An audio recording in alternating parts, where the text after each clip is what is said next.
សេចក្តីប្រកាសព័ត៌មានរបស់ក្រសួងសុខាភិបាលស្តីពីការការពារខ្លួនពីការឆ្លងបាក់តេរីអង់ត្រាក់ក្រសួងសុខាភិបាលនៃព្រះរាជាណាចក្រកម្ពុជាសូមជម្រាបជូនសាធារណជនឲ្យបានជ្រាបថានាពេលថ្មីនេះមានការផ្ទុះឡើងនៅប្រទេសជិតខាងនិងបណ្ដាប្រទេសមួយចំនួននៅជំងឺអង់ត្រាក់ឬហៅថាពឹសធ្យូងនៅលើមនុស្សនិងនៅលើសត្វហៅថាជំងឺអង់ត្រាក់ឬជំងឺឈាមខ្មៅបង្កឡើងដោយបាក់តេរីដែលបង្កើតស្ពរជំងឺអង់ត្រាក់ឬពឹសធ្យូងជាជំងឺដ៏កម្រប៉ុន្តែធ្ងន់ធ្ងរដែលអាចកើតមានឡើងជាចម្បងលើសត្វពាហនៈនិងសត្វព្រៃលក្ខណៈពិសេសនៃមេរោគអង់ត្រាក់គឺអាចរស់នៅដោយស្រួលក្រោមរូបភាពជាគ្រាប់ស្ពរក្នុងបរិយាកាសខាងក្រៅស្ពររបស់បាក់តេរីអង់ត្រាក់ធន់នឹងធាតុអាកាសខាងក្រៅបានអាចសម្ងំដល់រាប់ឆ្នាំពី30ទៅ40ឆ្នាំនៅក្នុងដីសាកសពសត្វនិងលាមកសត្វស៊ីស្មៅមានគោក្របីចៀមពពែសេះអាចឆ្លងមេរោគនេះចូលក្នុងខ្លួនបន្ទាប់មកគ្រាប់ស្ពរคล้ายជាមេរោគមានចលនាហើយបញ្ចេញពឹសរបស់វាដែលមានគ្រោះថ្នាក់ដល់សុខភាពជំងឺអង់ត្រាក់មានឱសថសម្រាប់ព្យាបាលនិងវ៉ាក់សាំងសម្រាប់ចាក់បង្ការរហូតមកដល់បច្ចុប្បន្ននេះមិនទាន់មានការរកឃើញជំងឺនេះនៅព្រះរាជាណាចក្រកម្ពុជានៅឡើយក្រសួងសុខាភិបាលបន្តពង្រឹងវិធានការសុខាភិបាល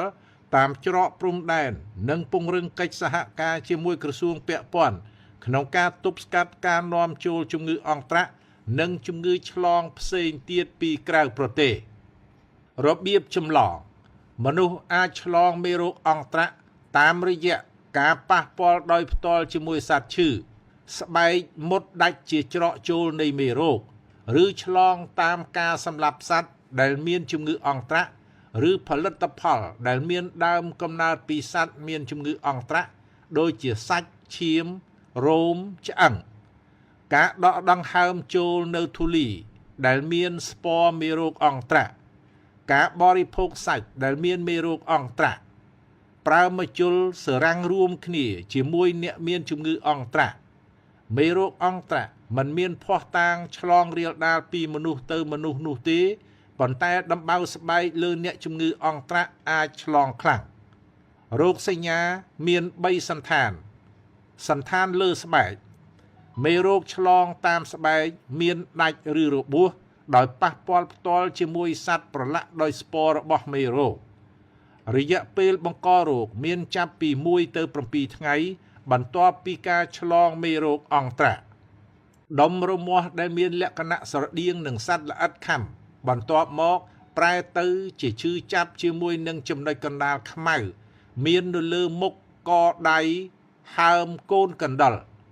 មនុស្សឆ្លងជំងឺមួយចំនួនមានរោគសញ្ញាដូចជាឈឺក្បាលឈឺសាច់ដុំ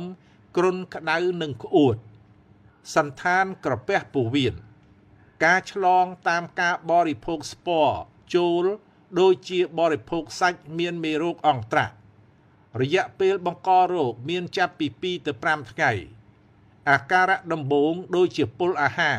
ប៉ុន្តែអាចមានឈឺពោះក្អួតចង្អោរក្អួតឈាម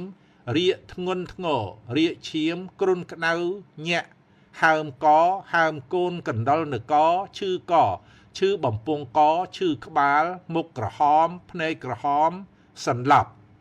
សន្តានផ្លូវដង្ហើមជាករណីធ្ងន់ធ្ងរប៉ុន្តែកម្រកើតមាន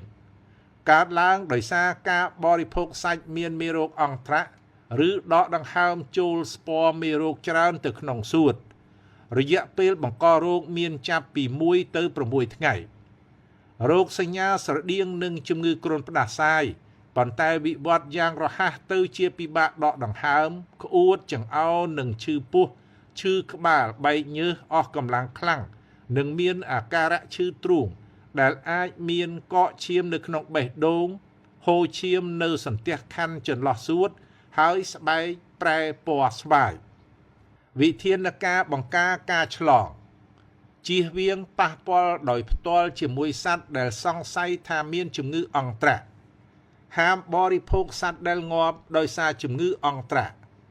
សាកសពសត្វដែលងាប់ត្រូវយកទៅកប់ឬដុតកំទេចចោលមិនត្រូវវះពិនិត្យសាកសពដែលងាប់ដោយសារជំងឺនេះទេត្រូវប្រញាប់បញ្ជូនអ្នកជំងឺសង្ស័យទៅកាន់មន្ទីរពេទ្យជាបន្ទាន់ដើម្បីទទួលការព្យាបាលឲ្យទាន់ពេលវេលាឬទំនាក់ទំនងមកលេខ115ក្រសួងសុខាភិបាលនឹងបន្តធ្វើការជូនដំណឹងអំពីព័ត៌មានទាក់ទងនឹងបញ្ហាសុខភាពសាធារណៈ